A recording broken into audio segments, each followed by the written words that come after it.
and welcome to the weekend edition. I'm Dr. Kingori.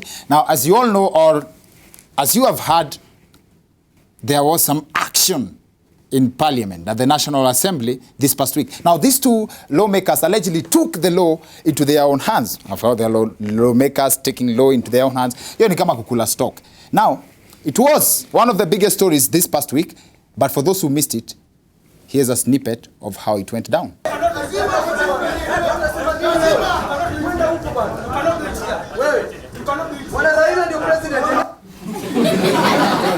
Okay, many people do not even know what to call this fight.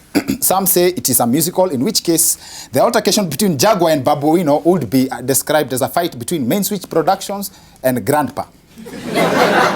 It can also be confused for a fabric showcase event. Kufil material ya suit ya ule mse mwingine, unajua? You know, a man does not have the liberty to walk up to another man talking about, hey, mazei suit yako inaweza sana. Any material gani? Z. Men don't do that. You have to create a diversion. Well, I respect the president. You see? You have to be creative about that. And see, just watch the clip without audio and tell me if it doesn't look like these guys are just trying to touch each other's suits. Cheki. Babu ameshika mara kwanza. Yashajua ya Jaguar ni gani. And then, now, these two leaders, one thing for sure is that they were not interested in fighting. If you were keen enough, you would have noticed that Babu Owino was not interested in delivering a single punch to Jaguar, and the vice versa is also true.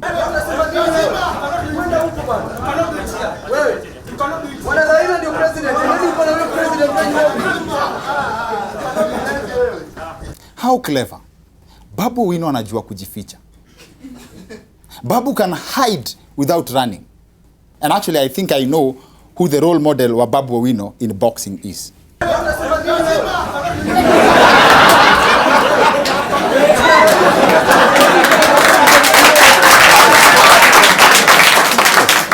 Yes, I know. I make observations. Now, for Jaguar to punch Babu Owino efficiently, he must first punch the guy Babu Owino is hiding behind. And looking at this whole thing, it's two people struggling to reach one another, but they must go through several people to get to the target. Exactly how the government works. So many middlemen. Tuko na middlemen mpaka kwa vita. Mheshimiwa uko na ngapi nikufishie ngumi yako starehe? Serious.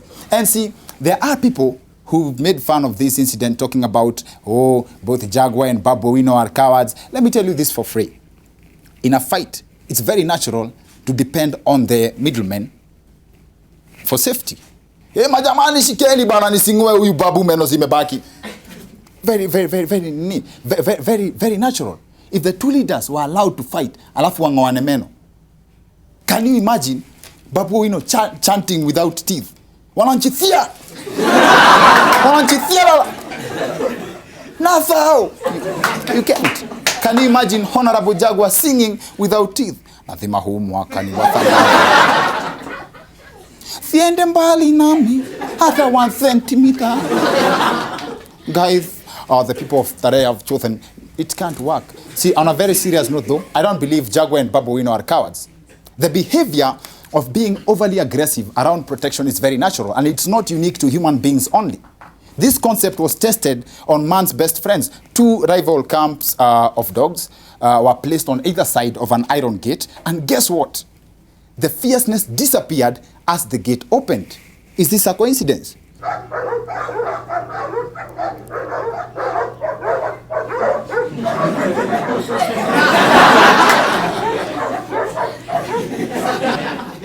That's the dog version of what happened in Parliament on Tuesday. Now, the sad thing about the incident in Parliament was that the legislators was what they wanted to fight for. Ati Jaguar was looking for Grandpa for insulting the president. And then Grandpa got mad and called the president a caretaker. Seriously. Watu pigania caretaker ni mambochi. Ironically, Babu was defending Baba. And for the first time, Jaguar was defending Prezo. No, see your Prezo. This one said ajui Jaguar ni nani.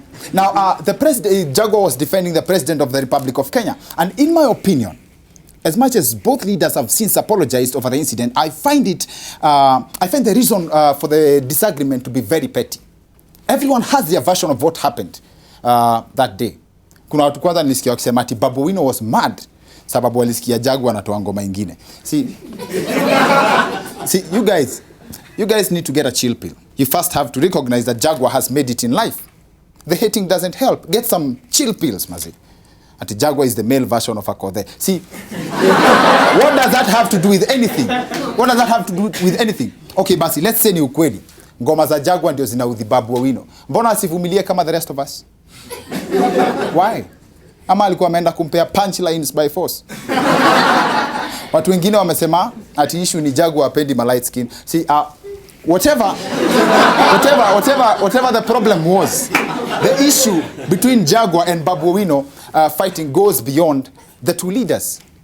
We have had worse fights in the August House. And so the focus of our show tonight is conflict resolution, solving the problem from the root. So we decided to look deeper than just a physical fight. Why do people fight? There are people who fight for supremacy, the likes of Floyd Mayweather. You fight to win belts, which comes with pride. Kenyan leaders wako na hiyo pride kwanza, we party after kufight. They have pride. That's why they fight in the first place. And they don't fight for belts. They target below the belt. That's why they always fight. They're always hitting below the belt. Now there are people who fight for their attention, just to get attention. And in fact, people, to be specific, in general, people fight for anything. There are people who are on record fighting and keeping records of the victims. Good example is former Bahati MP Kimani Ngujiri. Nilipiga Mudhama. Mimi tulipigana na wata. Nilipiga nitapeleka mbuzi ya wazee. Imagine, do you see the pride ya nilipiga Mudhama. Alafu Mudhama ana acknowledge. Nilipiga Weta pia ana acknowledge. You see, Kimani's case actually was very efficient. He's very efficient that one of his victims gave a heartwarming testimony. And the blow was so good, mpaka the victim rated it in a press conference. Huyu Ngunjiri mnamuona hapa, alinilima ngumi ya ajabu. Guys, unajua one thing for sure, hiyo ni ngumi iko na stages. Kuna ngumi ya kawaida, alafu kuna ngumi sasa, na kuna ngumi ya ajabu. Hiyo ni ngumi, ajabu ni miracles. Hiyo ni ngumi kwanza, haina middleman, it was delivered by the sender. And the recipient gave a delivery report. And whatever the fight was about, politics. But beyond that, why do people fight? Scientifically, lack of sleep is outlined as one of the reasons that could lead into a fight. And this can be very, very well explained by the Ugandan parliament. This one right here is a peaceful session in the Ugandan National Assembly. And then here's another session where leaders have not had enough sleep. Hiyo ni kukosa usingizi. So, what that means is that sleep is a remedy for fighting. Usingizi ni dawa ya vita. I would love to put that to test just to see how effective it would be. You find people fighting, but instead of separating them, you force them to sleep. Hey, good night, guys. Good night. And see, there's so many things that violence can be blamed on. So many things. But after observing keenly, I can categorically state that lack of education is not one of them. As we speak, Kenyans are divided into two camps, those who support the government and those who support the oppositions. But it comes out very clearly in the incident between Babu Owino and Jaguar. But now we know where the conflict is. I have a strong feeling it has everything to do with lack of sleep. Red eyes can't be blamed on lack of enough sleep. Najua, sisi siyo kitu ingine, najua kuna kitu ingine, but that's not it. The opposition leader has also been seen sleeping while awake on very many occasions. Yes, and now that we know where the problem is, how do we ensure that Kenya wins in the end? Our guest on the show tonight is activist Boniface Mwangi, and he's joining us on the second part of the show to help us break this down even further. See you after the short break.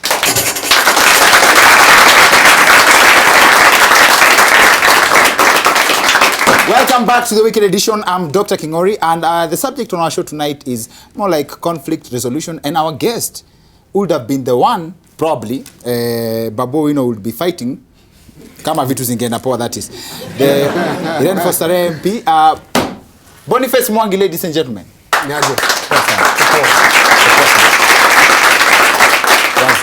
Wazi, thank you. Karibu sana kwa show yetu. Asante sana. Ulikuwa na watch Jaguar akifight na Babu na feel could be as ama ulikuwa? No.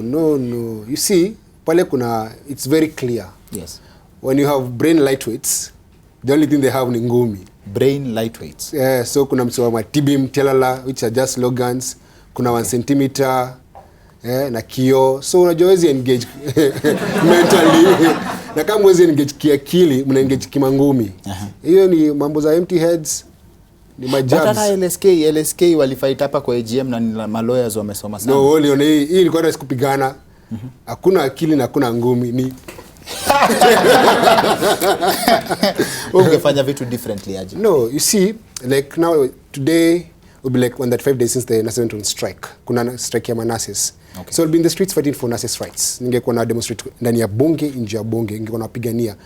Kuna pigania mambo ya starehe. Sasa ungekuwa kwa street fighting for NASS rights. I would have done both. I would have raised the motion in parliament. Yes. Now when they're going, because they've been demonstrating by the way, and they have a right to do that. When they're in the street, I would have joined them in the streets and go to parliament and present petitions on their behalf. So the thing is, I think the fight that should be happening is inside parliaments, or so which you're fighting for Kenyans, or you go to the community and say, what is the problem there? Is it corruption? Is it drugs problems? Is it kanjo? Is it garbage? Do we plant trees? That's the fight. Fight against something, not against someone. Mimi niko hapa najiambia tu ukisema ati sasa ungekuwa una strike, ungekuwa parliament, ungekuwa una fight ya maana sasa anashindwa. Sasa Karao angekuwa si kuna demos kwa street. Yes. Haya kuna wase wana demonstrate NASA. Yes. Na wewe pia umeingia hapo na yako NASA. Sasa Karao akipiga hapana mimi ni wa NASA. Hapana. Hapana soma afande unaona alipa madaktari pesa yao. No, sikiza manas wana demonstrate siku zao. Okay. Wanaenda afya house wanasema lazima walipe juu county za walipi. Wali sign MOU na ijakuwa honored. Ama ni CBA wali sign CBA na county government ambayo ijakuwa honored. Story hapa. Mangu. Kenda parliament uko ready for. So let me tell you. There is kuna personal space. There are things that you can do to me. Cause utakula ngumu. Ambia wale wase unaenda kukuta parliament kidogo. No, nasema kuna you fight as a last resort. For self defense by the way, mtu anaweza kula ngumi. But there is no need for me to fight over someone. I think it's stupidity. What Jagu and Babu are doing is stupidity. You don't send them to parliament to go and fight each other. They are told to fight issues. Like you know issue yao na issue ni Kenyatta na Odinga. That's not the issue by the way. Okay. Lakini just a brainwave process. Kwa hivyo so issue yako ni chenye bado na load. Ngoja issue yao ni issue yako na wao ni about issue yenye walikuwa wanafightia. Kama wangekuwa na kitu ya kufightia for real ingekuwa legit. Na nasema ngumi wa fight na akili. Leo just sasa no, I think unajua hizi vifaranga vya computer zinajua tu mambo ya TB mtelala na centimeter na kio. Okay. But so unajua inamaanisha usikiza ngoma za Jagwa. No. Wajua ni kama mosquito, huwezi avoid. Hata kina Babu na Jagwa wako wanapigana, kwa napapa sana. Kupigana ndio nakula ngumi. Ndio kula ngumi. Unakwenda tena vita. Wako wanapigana, wanafanya PR hizi za kukuda. So my point is as a voter, as a Kenyan, do not fight for anybody. Not for me, not for Raila, not for Kenyatta. You can protest about an issue. Yes. Protesting is your right. But don't ban, don't fight, don't kill. Unakaa mkipatana na Babu Wino bila wa middleman anaweza kuona wao. Acha. Hakuna mse. Boni ni yes or no? No, tuko na follow up questions. Sasa huyo. Ongekamwode combined bado hata kombe ningewachapa. So unaweza ona wao Babu Wino na Jagwa combined. Wakam. If it comes to fist fight, which I think is silly, I can defend myself. Not defend yourself like. No, you see, I don't have to engage with my fist brains. But if you touch me, I'll send you to the cemetery, as Malcolm X said. If someone touches you, if you touch me, wacha nikushow. Ndio simu yangu. Kuna Karao niambia ukishika tena na kupiga ngumi.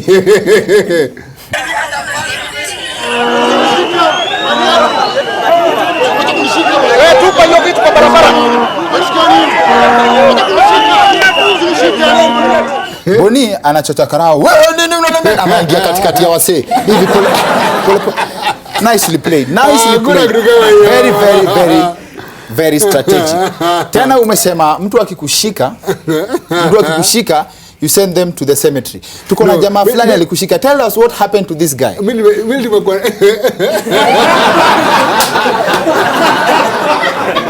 What happened? Alikuwa na console story ya starehe. Ati vile ulishindwa sasa kunaendaje? Anashinda boss, unaendaje?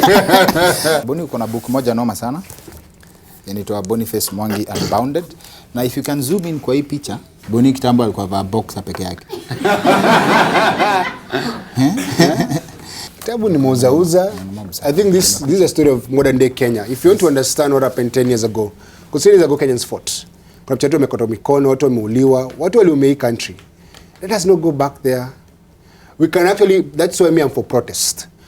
Let's protest all you want. But protests are very good, because if you don't protest, you're going to fight. The moment you try and stop people from protesting, amuna wakanyangia wasiende kwa barabara kuandamana, wataanza kuuana. Because there's a lot of energy and anger. If that energy and anger is in peaceful protest, wacha tu ni kwa barabara. Watokelezee, wakimbie, walale kwa barabara, wamwagilie maji, pigwe tear gas, kesho tena warudi, that's fine. But we also need to address why are they in the streets. Then resolve that. Let's not forget, the Kenya government spent 15 billion kuweka CCTV Nairobi. Hizi makamera ziko Nairobi. Yes. 15 billion. Wasema hizo camera, they can monitor movement, their facial recognition, they know who it is. What that means, after a protest, if there's any criminality that has happened, they can go back, review the CCTV and say, that is a criminal, that is a criminal, that is a criminal. You can't be saying NASA wanaharibu vitu Nairobi, na mshiki watu ambao wameharibu vitu, unapeleka kotini. They haven't charged a single person for going to the streets, ama for stealing or anything. But you can't be going to, there's a problem that we must address and we must look at this. Why are we shooting peaceful demonstrators? Why are we tear gassing kids? Wale watu wameiba pesa NYS, hawajapigwa risasi, SGR, hawajapigwa risasi, Lang'ata Primary, hawajapigwa risasi, au wezi ambao tunawajua ambao wamechaguliwa kwa serikali, hawajapigwa risasi. Why are you killing people for asking for their rights? Haya, mimi naweza tetea polisi hapa. Ndio. Kisema they have cameras, ati waende washike watu, watch, alafu washike watu. Bado labda hawana capacity. Wanaweza enda hapo wameshika mpaka watu wako kwa vipindi.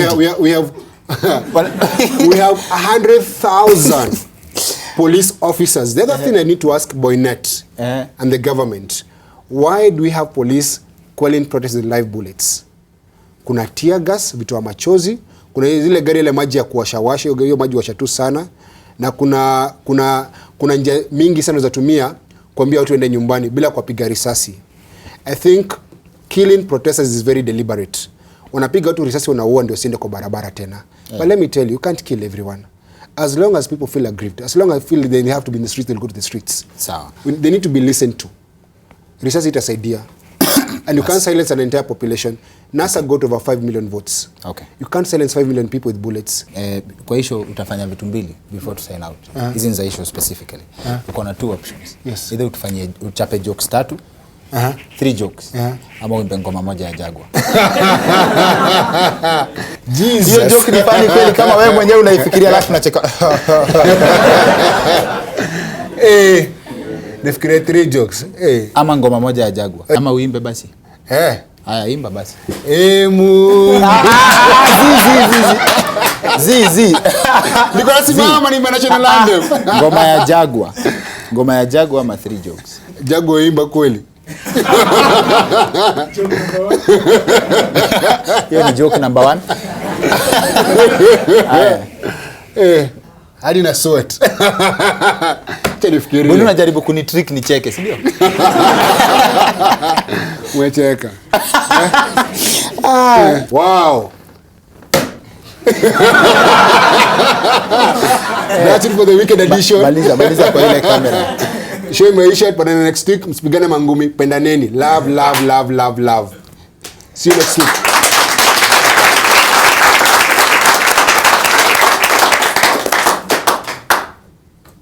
That's it for the weekend edition. See you next week. My name is Dr. Kingori. And my name is Boniface Mwangi.